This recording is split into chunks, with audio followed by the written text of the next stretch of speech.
नमस्कार आमर दैनिक राशिफल भिडियो रे आपनकु स्वागत। आज आपनक राशि अनुसार की खबर रही जानिबा को आम सहित रहंतु। आज आपनक राशि अनुसार ग्रह विश्लेषण एवं महत्वपूर्ण टिप्स पाइबाकु ए भिडियो को देखंतु। आज 5 जनवरी सोमवार नक्षत्र पुनर्वसु तिथि कृष्ण पक्ष दशमी सूर्योदय होछि आज 6:05 रे एवं सूर्यास्त होछि 5:45 रे। आज शुभ बेला होछि 8:03 रे दिन 2:24 पर्यंत एवं अशुभ बेला होछि 4:11 रु संध्या 6:15 पर्यंत।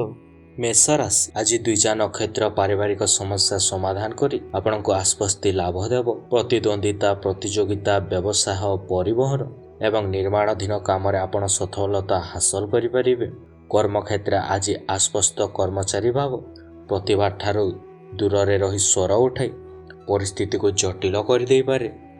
अभाव जनित मानसिक अस्थिरता आपणक सृष्टि होई पारे। ऑफिस रे आपणको आज समस्या देखा दे पारे। गुरुजनक सहित उत्तम बुझामणा रहिबो। आर्थिक दृष्टि दिनटी उत्तम रहुछि। रोजगार वृद्धि होई पारे।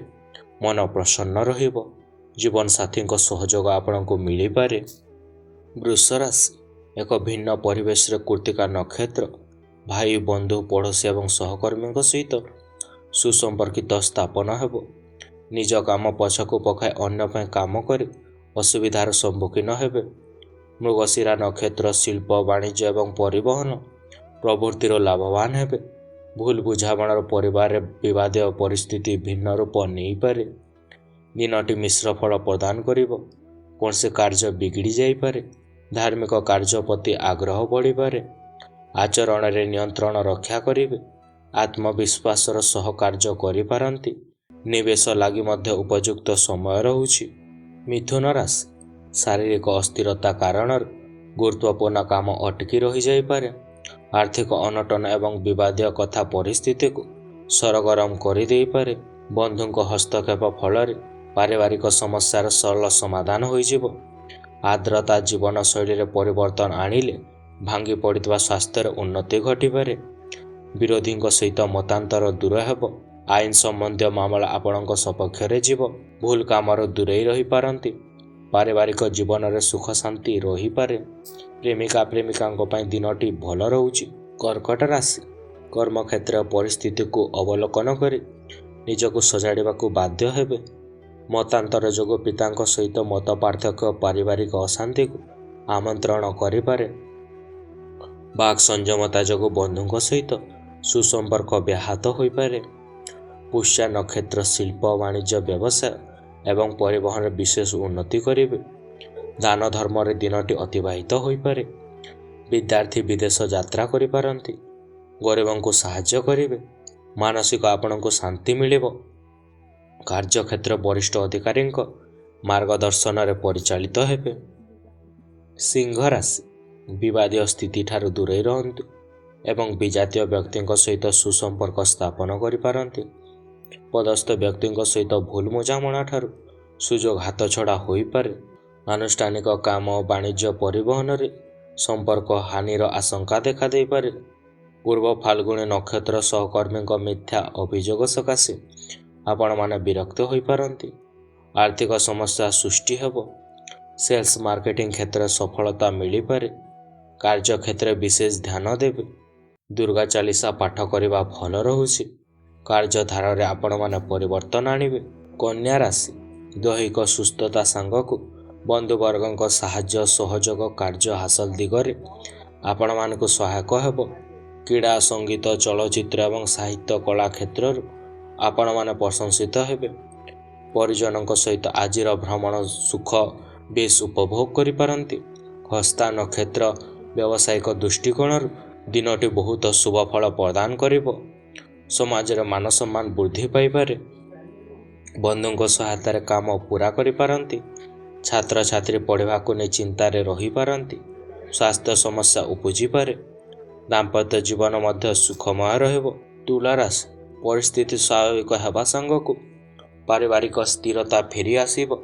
स्वाति नक्षत्र चेष्टा करथवा काम गुड़िक आपण माने चिंतित रही पारंती। परिवार रे मनर दुख एवं अवशोष को प्रकाश करी न पारे आपण नीरव रहिबाकू मध्य बाध्य हेबे। ନିଜର ସଚ୍ଚୋଟତା ଏବଂ ଜିତଖୋର ପ୍ରବୃତ୍ତି କେତେକ ସମ୍ଭାବ୍ୟ ସମସ୍ୟାକୁ ନିୟନ୍ତ୍ରଣ କରିପାରେ। ଦିନଟିର ସଫଳତା ମିଳିପାରେ। ପୈତୃକ ବ୍ୟବସାୟରୁ ଆପଣମାନେ ଲାଭବାନ ହେବେ। ସକାରାତ୍ମକ ଚିନ୍ତାଧାରାରେ ସମସ୍ତ କାର୍ଯ୍ୟ କରିବେ। ଆର୍ଥିକ ଲାଭ ମିଳିପାରେ। ବଚନରେ ମଧୁରତା ଆପଣ ରକ୍ଷା କରିପାରନ୍ତି। ବିଛାରାଶି ଦୈହିକ ସୁସ୍ଥତା ସାଙ୍ଗକୁ ବନ୍ଧୁବର୍ଗଙ୍କ ଆଦର୍ଶର ଆବର୍ତ୍ତନ ବା ମୂଳବଳ ବୃଦ୍ଧିରେ ସହାୟକ ହେବ। କର୍ମକ୍ଷେତ୍ରରେ ସହକର୍ମୀଙ୍କ ସହିତ ଆଲୋଚନା ଦ୍ୱାରା ସମସ୍ୟାର ସମାଧାନ ହୋଇଯିବ। ଜ୍ୟେଷ୍ଠ ନକ୍ଷତ୍ର ଶିଳ୍ପ ବ୍ୟବସାୟ ଏବଂ ବାଣିଜ୍ୟ କାରବାରରେ ଲାଭବାନ ହୋଇପାରନ୍ତି। ଆଇନ ଅଦାଲତ ଏବଂ କଳା ସାହିତ୍ୟରେ ସମସ୍ୟା ସମାଧାନର ଆଶା ରହୁଛି। ବାଦ ବିବାଦ ଠାରୁ ଦୂରେଇ ରହନ୍ତୁ। ତରବରିଆ ଭାବରେ ନିଷ୍ପତ୍ତି ନିଅନ୍ତୁ ନାହିଁ। କାମରୁ ଲାଭ ଏବଂ ସଫଳତା ମିଳିପାରେ। ବ୍ୟବସାୟରେ ଦୂର ସ୍ଥାନକୁ ଯାତ୍ରା କରିପାରନ୍ତି ଏବଂ ଆଜି ଆପଣଙ୍କ ପ୍ରେମ ସମ୍ପର୍କଟି ବହୁତ ସୁଖଦ ରହିବ।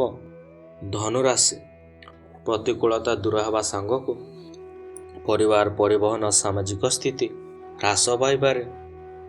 ମତାନ୍ତର ଜନିତ ଭାତୃ ସମ୍ପର୍କରେ ଉନ୍ନତି ପରିଲକ୍ଷିତ ହେବ। ନିଚ ଜାତିର ବ୍ୟକ୍ତିମାନଙ୍କ ସାହାଯ୍ୟରୁ ସ୍ଥଗିତ କାର୍ଯ୍ୟ ତ୍ୱରାନ୍ୱିତ ହେବ। ଉତ୍ତରାଢାଷା ନକ୍ଷତ୍ରର ଯାତ୍ରା ଆଲୋଚନା ନିର୍ମାଣ ଏବଂ ଚୁକ୍ତିପତ୍ର ପ୍ରଭୃତିରେ ଆଂଶିକ ସଫଳତା ପାଇପାରନ୍ତି। କାର୍ଯ୍ୟକ୍ଷେତ୍ରରେ ଆତ୍ମବିଶ୍ୱାସର ଅଭାବ ରହିବ। କୌଣସି ସମସ୍ୟାରେ ପଡ଼ି ଚିନ୍ତାରେ ରହିପାରନ୍ତି। ପରିଶ୍ରମ ଅନୁସାରେ ସଫଳତା ମିଳିବ। ମହାଦେବଙ୍କ ପୂଜା ଅର୍ଚ୍ଚନା ସମୟ ମଧ୍ୟ ବିତିପାରେ। ମକର ରାଶି ଦୈହିକ ସୁସ୍ଥତା ଅକ୍ଷୁଣ୍ଣ ରହିଲେ ମଧ୍ୟ ମାନସିକ ସ୍ତରରେ ଅସନ୍ତୁଷ୍ଟ ରହିପାରନ୍ତି।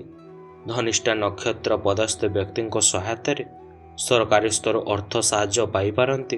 ବହୁ ପୂର୍ବରୁ ଆଶା ପୋଷଣ କରିଥିବା କୌଣସି ଖବର ପାଇ ଆପଣ ଖୁସି ହେବେ। ପାରିବାରିକ କ୍ଷେତ୍ରରେ ପ୍ରତିକୂଳ ପରିସ୍ଥିତିର ଚାପଟି କ୍ରମଶଃ ବଢ଼ିପାରେ। ବିବାହ ପ୍ରସ୍ତାବ ଆସିପାରେ। ଧନଲାଭର ଯୋଗ ରହୁଛି। କୌଣସି କଥାକୁ ନେଇ ଅଧିକ ଚିନ୍ତା କରିପାରିବେ ନାହିଁ। ଭାଇ ଭଉଣୀଙ୍କ ସହିତ ହସ ଖୁସିରେ ଆପଣ ଦିନଟି କାଟିପାରିବେ। ଡାକ୍ତରୀ ଛାତ୍ରଛାତ୍ରୀଙ୍କ ନିଯୁକ୍ତିର ମଧ୍ୟ ସୁଯୋଗ ମିଳିବ। କୁମ୍ଭ ରାଶି ଆଜି ଆଶା କରିଥିବା ଦିଗରୁ ଅର୍ଥ ଲାଭ ସହିତ ସ୍ଥଗିତ କାର୍ଯ୍ୟ ସମ୍ପନ୍ନ କରିବେ। ଶତଭିଷା ନକ୍ଷତ୍ର ଅତ୍ୟଧିକ କର୍ମଜଞ୍ଜାଳ ଜନିତ ମାନସିକ ଚାପ ବୃଦ୍ଧି ପାଇପାରେ। ଶିଳ୍ପ ବାଣିଜ୍ୟ ବ୍ୟବସାୟ ଏବଂ ପରିବହନ ଏଜେନ୍ସି କ୍ଷେତ୍ରରେ ସମସ୍ୟା ଦୂର ରହିପାରେ। ପ୍ରିୟ ବନ୍ଧୁଟିର ଆଶାଳୀନ ମନ୍ତବ୍ୟ କିମ୍ବା ପକ୍ଷପାତନକୁ ନାପସନ୍ଦ କରିବେ। ପରନିନ୍ଦାରୁ ଦୂରେଇ ରହିପାରନ୍ତି। ପ୍ରେମିକ ପ୍ରେମିକାଙ୍କ ମଧ୍ୟରେ ମତାନ୍ତର ଦେଖାଦେଇପାରେ। ଋଣ ନୀତିରେ କାମ କରିବେ ଏବଂ ସଫଳତା ପ୍ରାପ୍ତି ହୋଇପାରେ। ସ୍ୱାସ୍ଥ୍ୟ ସମସ୍ୟା ପାଇଁ ଆପଣମାନେ ଖର୍ଚ୍ଚାନ୍ତ ହେବେ। ମୀନ ରାଶି ପୂର୍ବଭାଦ୍ର ନକ୍ଷତ୍ର ସକାଶେ ଆଜି ପୂର୍ବ ସଂକଳ୍ପିତ କାର୍ଯ୍ୟ ସାଧିତ ହେବାରେ କୌଣସି ଅସୁବିଧା ରହିବ ନାହିଁ। କର୍ମକ୍ଷେତ୍ରରେ ଶତ୍ରୁତା ଜନିତ ବିଭିନ୍ନ ସମସ୍ୟା ମନକୁ ଭାରାକ୍ରାନ୍ତ କରି ରଖିପାରେ। ବନ୍ଧୁ କଥାରେ ପ୍ରଭାବିତ ହୋଇ କୌଣସି ଭୁଲ କାମ କରିପାରନ୍ତି। ବ୍ୟସ୍ତ ଏବଂ ବିଭଦ୍ରାତକୁ ଦେଖି ଆତ୍ମୀୟ ଏବଂ ଗୁରୁଜନଙ୍କ ସାନ୍ତ୍ୱନା ବାଣୀ ମନରେ ଆଶ୍ୱସ୍ତି ଆପଣଙ୍କ ଭରି ଦେଇପାରେ। ମାନସିକ ଶାନ୍ତି ଆପଣମାନେ ପାଇପାରିବେ। ଅଫିସରେ ପ୍ରତିଷ୍ଠା ବଢ଼ିପାରେ। ଆର୍ଥିକ ଦୃଷ୍ଟିରୁ ଦିନଟି ଶୁଭ ରହୁଛି। କାମ ଆରମ୍ଭ ପୂର୍ବରୁ ଗୁରୁଜନଙ୍କ ପରାମର୍ଶ ନେବେ। ବ୍ୟବସାୟ କୌଣସି ଖୁସି ଖବରଟି ଆଜି ପାଇପାରନ୍ତି।